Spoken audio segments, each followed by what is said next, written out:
Bonjour à tous, la béatification de Jean-Paul Ier, dénomination épiscopale, et l'installation du nouveau recteur de Notre-Dame de Paris, c'est dans SIC et ça commence maintenant. Le pape du sourire béatifié. Ce dimanche 4 septembre, sur la place Saint-Pierre de Rome, le pape François a proclamé Jean-Paul Ier bienheureux. Lors d'une messe à laquelle près de 25 000 fidèles ont assisté sous la pluie, le pape a rappelé combien son prédécesseur a été un pasteur doux et humble qui a transmis la bonté du Seigneur.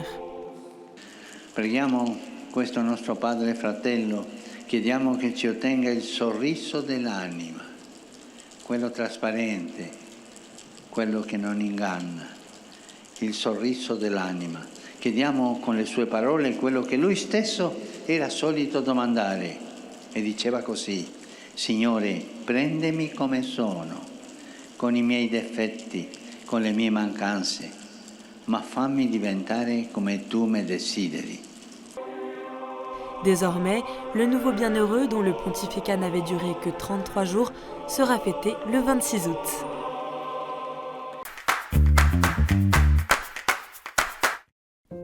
Dans les nominations épiscopales récentes, ce dimanche 4 septembre, le diocèse de Metz a accueilli son nouvel évêque. Nommé en juillet dernier, Monseigneur Philippe Ballot succède à Monseigneur Laglaise, qui avait démissionné pour raison de santé. Dans ce diocèse concordataire, sa nomination par le pape avait fait l'objet d'un décret du président de la République publié au Journal officiel. Prêtre du diocèse de Besançon, Monseigneur Ballot quitte la Savoie, où il a été archevêque de Chambéry, Maurienne et Tarentaise pendant 13 ans, pour rejoindre la Moselle. Et le pape a nommé ce lundi Monseigneur Denis Jachier, administrateur apostolique du diocèse de Saint-Dié dans les Vosges. L'évêque de Belfort-Montbéliard, qui continuera sa mission dans son diocèse, assurera cette nouvelle charge le temps nécessaire pour Monseigneur Didier Berthet, évêque de Saint-Dié, de suivre les soins que demande son état de santé. Donc, je voudrais m'adresser aux fidèles du diocèse de Saint-Dié qui apprennent cette nouvelle et qui sont peut-être un petit peu surpris. Je voudrais leur dire que je suis vraiment là pour les aider, pour aider mon frère évêque Didier Berthet et donc pour me mettre à leur service afin que leur diocèse puisse continuer sa course et qu'il n'y ait pas comme une espèce d'arrêt pendant les traitements que doit subir Monseigneur Berthet.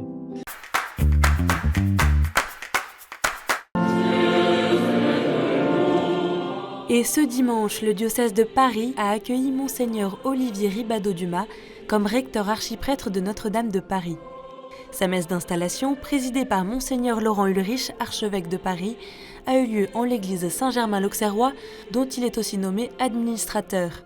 Prêtre du diocèse de Paris, il était depuis 2019 recteur du sanctuaire de Lourdes, après avoir exercé des responsabilités à la Conférence des évêques de France durant 8 années. Dans ses nouvelles fonctions, il aura notamment la lourde tâche de préparer la réouverture de la cathédrale.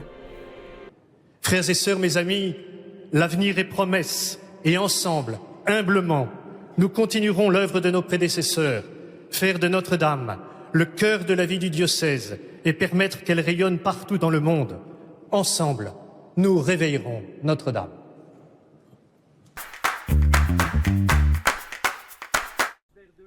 Oser l'avenir avec le Christ.